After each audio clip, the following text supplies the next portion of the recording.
So we have to import certain libraries. This is specifically for those guys who have limited exposure to Python. In Python, everything is done using libraries. So one library that we are going to use is, of course, import network X as NX. NX is its nickname. Network X is its full name. We have to generate some plots. We'll do matplot lib.pyplot as PLT. If I don't use this nickname PLT, I have to use this full name every time. And hence I'm giving these short names so that whenever I use PLT dot something, I should be able to call that library. Finally, I will have some more utilities so that I can do the plotting in line. So to do that, one way is that you do that percentage matplotlib in line, space in line, yes. More functions. I will import numpy. Numpy is used to manipulate the array objects or matrices in Python. Finally, I will also import a package that I'm saying pandas as pd and import powerlaw. So I will use this powerlaw library to solve question 4. All good up to this point? To run this block, shift plus enter, and as the star changes to a number, that means all these libraries have been imported. So what we are asked to do, we are asked to do n equal to 500 or m equal to 4. One is barbell graph and one is Barabashi-Albert graph. Of course, the question is Barabashi-Albert graph, so why bother barbell guy? So we'll select Barabashi-Albert graph, and when you go here, you have to supply two arguments. One is 500, 4. How do I know that? So for example, if you go to the website of Network X, Barabashi-Albert graph, you see that it can take maximum of 3 arguments: Barabashi-Albert graph, n, m, and seed.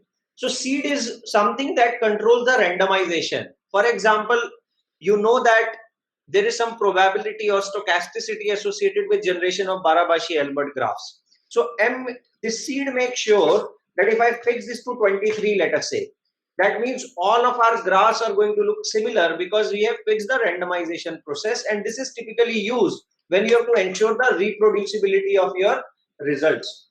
And then what we will do, we will calculate, this is graph. Now this G is generated. If I do this G, it has certain attributes. For example, you see that G has adjacency, G has degree, G has edges, and so on. So for example, as soon as a graph object is created, its edges are created and its nodes are created. Its degree is calculated. So certain nodes have degrees of 25 and so on. So this is our node ID 499, 339, 311. Node 311 has a degree of 6. So you have created your first graph object.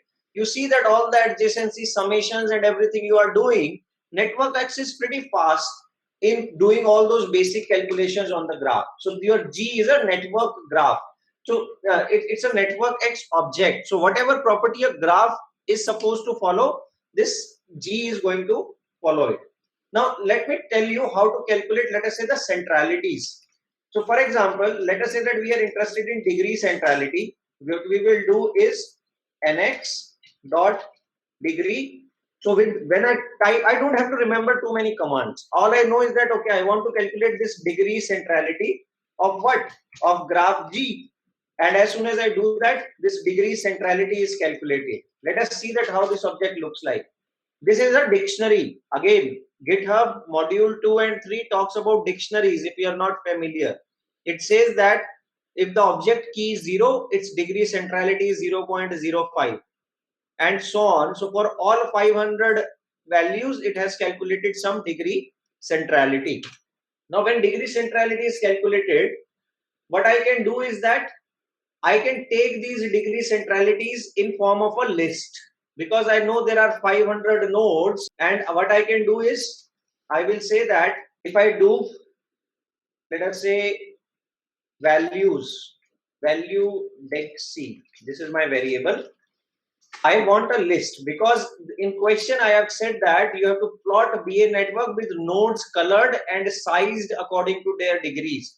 And in that case, I have to supply list as input argument to make sure that size and color is according to the values in descending order of the values. So what I will do, value degc list degree C dot values. So if I plot this value degc, you will see that how it is different from degree C. So if I run this, you see that now that names are gone. It's just the ID. ID is gone, only the values are retained. Now finally, let me do some plotting.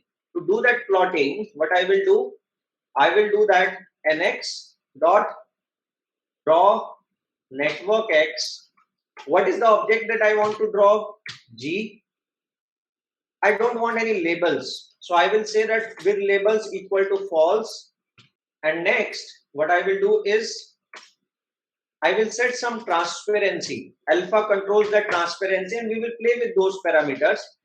I said that size your node according to the centrality value. So I will create node size because you see that these values are too small, right? There is 0.008, 0.008. So I will scale values in a way that smaller values become much larger. So I will say that I create a new list called node size where I say that this should be I times 500 for I in value degree C. So what it will do is it will read each value in value degree C, take it to I, multiply that value by 500. So basically, or even you can say that multiplied by 5,000. So if you multiply this by 5,000, this would become something around 40 and this would become little bit larger and hence we would be able to distinguish this node. So this is to make this figure look beautiful. And then I can also do node color equal to node size. So basically if I give this as an input argument, node size, it will select as many colors possible and distinguish our hubs. And I also want edge color to be gray. Let us run this. It may take some time as it is doing plotting, but you clearly see that our first Barabashi Albert network is generated. Now you see that there are certain nodes which are here. If I change the scale and make it more elaborative, you would be able to see that there are certain hubs, there are certain nodes which come with degree of 4 and so on, and hence our first BA network is generated. Now, if you go to this NX, you see that you can give various parameters, that edge color map, or what are the labels that you want to give, and it has to be in form of a dictionary and so on. So there are options that you can place. So our second question is, let me take it here. In your working directory, so if you type pwd, it is present working directory. So my present working directory is users with Bhatia, Google Drive, Network Science. If I go to ls, ls will list all the files present. So these are the two files that I will import: data with lat long and edges weighted.csv. If these two files are not present in your directory but are present in any other folder, you have to specify the full path. If they are present in the same directory, which is same as your pwd, then importing would be easier. We will use pandas to import any kind of CSV file. So you know that we will have nodes and we will have edges that we have to import. So what we will do, pd dot read CSV, and I am interested to import data with lat long. See this tab button is very powerful in Python. So it will auto complete it with for me. Similarly, if I go here, I will do pd read CSV. Again, I am interested to get edges and so on, right? So if I run these nodes IRN, I get following information. I have ID, stations, latitude, longitude. If you recall, this is similar to what you had when you were doing your work in Gephi. So if I do edges.irn, I will get source, target, weight, and its type, which is undirected in this case. Now I'm interested only in values. So what I will do source edges dot underscore IRN dot source dot values. If I do this, I will get values associated with this source. So for example, if I put this source, I get an array here. I want one-dimensional array. So basically, if you do flatten, you convert everything to one-dimensional array or 1D array. Similarly, I can do this for target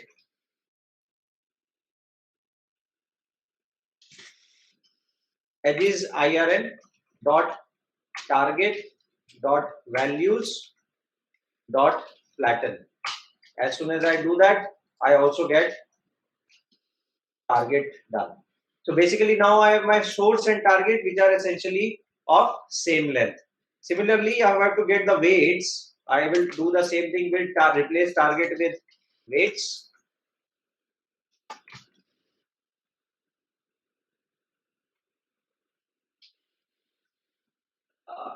No attribute called as weights. Okay, because it was weight here. That's all. Okay, so that's it. Now I have source, target, and weights created into three different variables. Now, what else I have to do? I have to create these edge info. So edge info I will save in form of an empty list. So what I will do here, I can take for I comma j in source. Enumerate will do two things. It will save the value or the index of particular list in I and the value that is there in j. So for example, if I do print ij, it should give you an idea. It will be 0, 1, 1, 2, 2, 3. That means list 0. So at index 0, you have value 1. At index 12, you have value 7 and so on. So from here, I can use to create a temporary variable, which I often use as temp. And I say that I will save source and the target corresponding to it. So target corresponding to it would be target at the same location and weight at the same location. Weight at the same location, where weight would be again at I, and I will do edge info dot append, and I will append temp to it at each and every point. So this will create confusion. So I will change this to weights. This is just, we have to be very careful with caps lock on, caps lock off, and so on. So this is done. So if I see that what my edge info is, I have stored it in form of a tuple. This is called as a tuple, which starts with this round bracket and has, or the first order bracket, and three numbers are there, 1, 6, 31 and 2.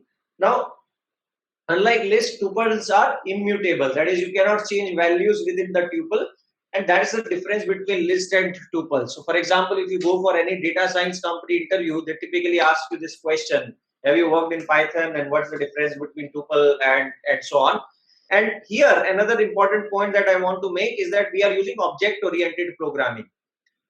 So when we write functions, that becomes a functional programming, and when our entire programming revolves around an object, it basically becomes an object oriented programming. For example, you have created an object called as G, which is a graph. So as soon as you create a graph object, it will inherit all the properties of graph. We also call this as inheritance in programming. So these are two things that you may keep in mind as we do programming. That here, this is a typical example how we use a graph object oriented programming in form of graphs. Okay, so if this makes sense, we will do similar exercise with node list. So what we will do is that we will create node list, and we are interested in the IDs, nodes IRN dot ID dot values dot flatten.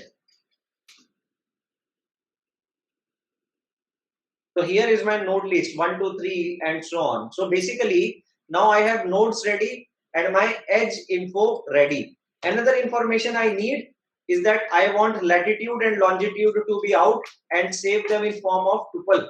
So what I will do, I will say that lat long equal to, I know that my lat long are in nodes IRN, dot latitude dot values dot flatten again converts everything to a flattened list which loses all its dimensionality, dot lon dot values dot flatten, and again I will run this. If I see this, how my lat long looks like.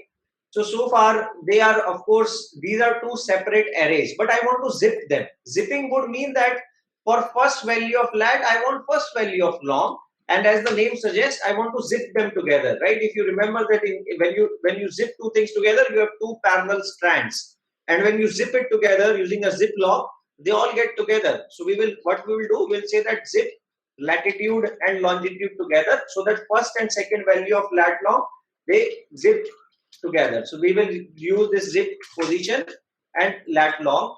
So when I do this zip position or plot the value as a list, let me see. You see that what happened now? Now for each lat we know long, each lat long, each lat long. So these are very small things which are very powerful in Python. And I recommend you that even beyond NetworkX, you should look little bit into it, that what this zip is, what this tuple is, what this list is, and so on. But for now, I mean, even for the class projects that you are doing, this much information would suffice if you have to import your own data in Jupyter Notebook. Now, another thing that we have to create is that we will okay, let us try to create a graph object. So I will create an empty graph object, nx.graph empty. G has to be capital. Okay, so nx.graph, G has to be capital. Now G has been created. Graph, now G is a network object and it has nothing in it. There is no information about edges, nodes, but I can definitely add those information. So what I will do, I will do add edges from where I would add edges. I have created a variable called as edge info.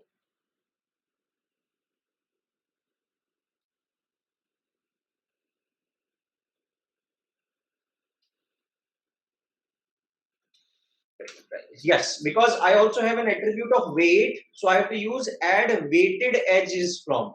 If you don't have weights, because you see that there are three columns in tuple. One is for source, target, weights. So I have to do add weighted edges from edge info. So you see that now this is what we call about inheritance. You created an object here. I'm not saving it to a certain variable. As soon as I run g.add something, the properties of graph automatically gets updated. Now I have added some information about the edges here. What I can also do, I can also add nodes here. Add nodes from my node list. I have this node list and now my graph object is ready. So let me do this same copy paste and try to see how it looks like. Yeah, this is India. This is Indian Railways network. You see that there are some fragmented clusters. In center, you have a big 752 node network. Of course, this doesn't look like India, but we have been able to plot it at least. So that's again the power of object-oriented programming. Once you create an object, all the properties would be very easy to learn. As you did it for BA network, we did the same for the any other network object that we have created. Okay, so let us try to add a little bit of sophistication in form of dictionaries. So basically now we have to specify the position of each node. We don't want a default location. So to do that, so what we will do, we have to create a dictionary object. Dictionary object is that we have an ID and the value. So here ID would be 1, 2, 3, 4, 5, 6 and the value would be latitude and longitude of that particular location. So my dictionary should look something like this, that one should have the location in form of a tuple, then 2 should have location in form of a tuple and so on. To do that, what I will do, I will iterate over my zipped position. You know that zipped position has information about latitude and longitude. So I will create an empty dictionary, and this is the way to start a dictionary. Dictionary is basically is having a name and its definition. That's how you go in dictionary, right? You open the page, look at the word, and see its meaning. That's what dictionary would mean in the context of Python. So for I and in again enumerate, I would use enumerate node list, so that I also get the ID which I will store in n, and that will become key of my dictionary, so that n has the information about that what node I am talking about, and I will iterate over the zip object. The way to iterate over zip object is you use the next, and as soon as I run this, I will run this again. I will run this again. This has to be square bracket. Yeah, this is exactly what I wanted. 1, latitude, longitude, 2, longitude, latitude, and so on. So, right, so I have latitude and longitude of all the nodes that I am interested in. Now, in position, I will say that instead of using any default value, use the position of my choice, which would be dict.irn.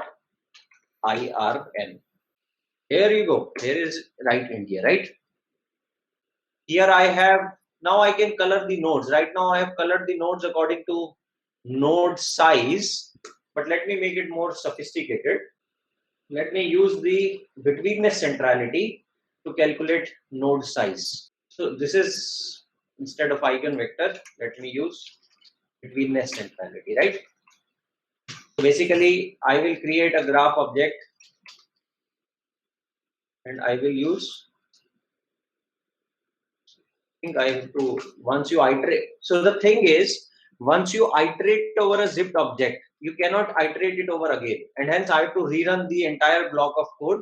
But here you see that if I change this colors by the eigenvector centrality or size according to eigenvector centrality, there is one node that is appearing bigger here: Calcutta, Delhi, Mumbai, and somewhere here I can see Bangalore has large number of connections, but eigenvector centrality may not be that higher. But this is something that I will leave up to you, that how you play with this. But this is how it is done basically. So again, we can run it. So this is the plot that I have generated in NetworkX. Nothing special. I even assigned colors to different kind of hazards that I am simulating. So that is the power that NetworkX has over Gephi. This is a good starting point for you guys as you start working on your projects. That is how to visualize these network. Now, if you have to do network centralities, so you can calculate all these network centralities as degree C's, degree centrality, betweenness centrality, closeness, and eigenvector centrality. If you run it, all your centrality measures will be computed. I think betweenness centrality takes some time, but it is done. Now you have all the centralities that I discussed in last lecture, and you can generate different maps, as I have said, for different graphs by using similar functions.